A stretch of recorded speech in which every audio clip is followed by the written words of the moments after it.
Halo semuanya, perkenalkan nama saya Kunir Jovita dari Prodi S1 Manajemen. Hari ini kita akan membahas tentang data pribadi. Data pribadi merupakan data yang mengidentifikasi diri kita. Dan data pribadi merupakan data yang bersifat privasi. Yang mana artinya kita harus menjaga data pribadi kita sebaik mungkin dan tidak boleh sembarangan orang tahu mengenai data pribadi kita. Oke, apa aja sih contoh-contoh dari data pribadi kita?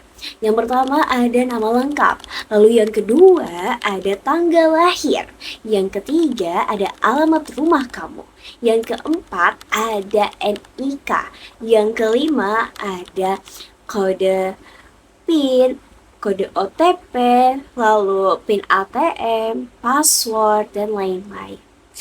Berikut tadi adalah contoh-contoh dari data pribadi kita. Nah, karena data pribadi merupakan data yang bersifat privasi, di sini aku akan kasih beberapa tips untuk kalian agar data pribadi kalian tetap aman. Yang pertama, menggunakan password yang sulit ditebak. Yang kedua, tidak memberikan informasi penting ke media sosial. Yang ketiga, mengaktifkan verifikasi 2 langkah. Yang keempat, berwaspada dalam bertransaksi menggunakan WiFi publik. Dan yang kelima, memperhatikan dalam memberikan izin. Sekian tips-tips untuk menjaga data pribadi kalian. Semoga tips tersebut bisa bermanfaat untuk kalian semua.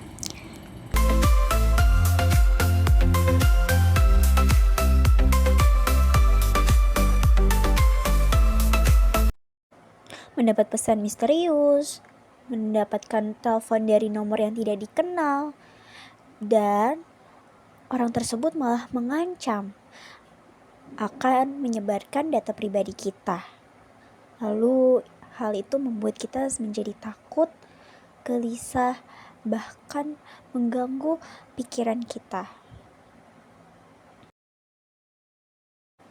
Ancaman tersebut menjadikan kita merasa dirugikan baik secara finansial maupun secara pikiran. Hal tersebut bisa terjadi karena data pribadi kita bocor oleh pihak-pihak yang tidak bertanggung jawab dan ingin melakukan tindak kriminalitas.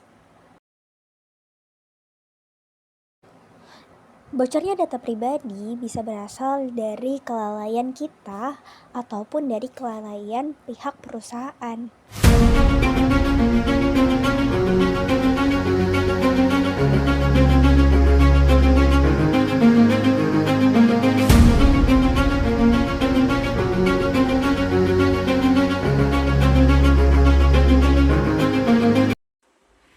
Lalu bagaimana kalau misalkan data pribadi kita sudah bocor? Nah, kalian jangan panik dulu.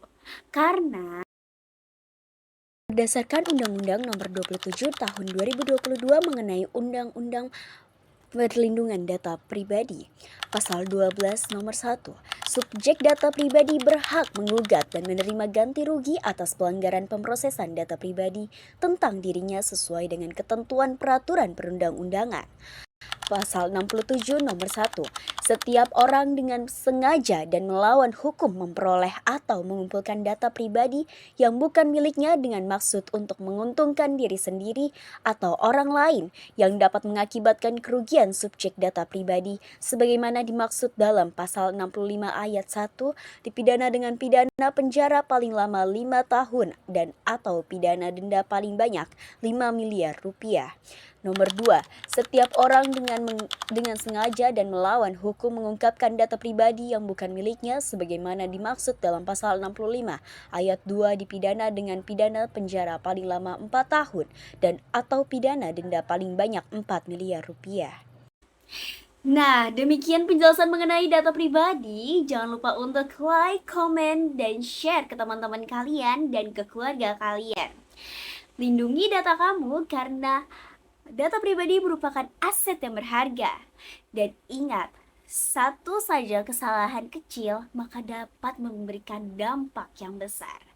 Sampai jumpa di lain waktu. Bye!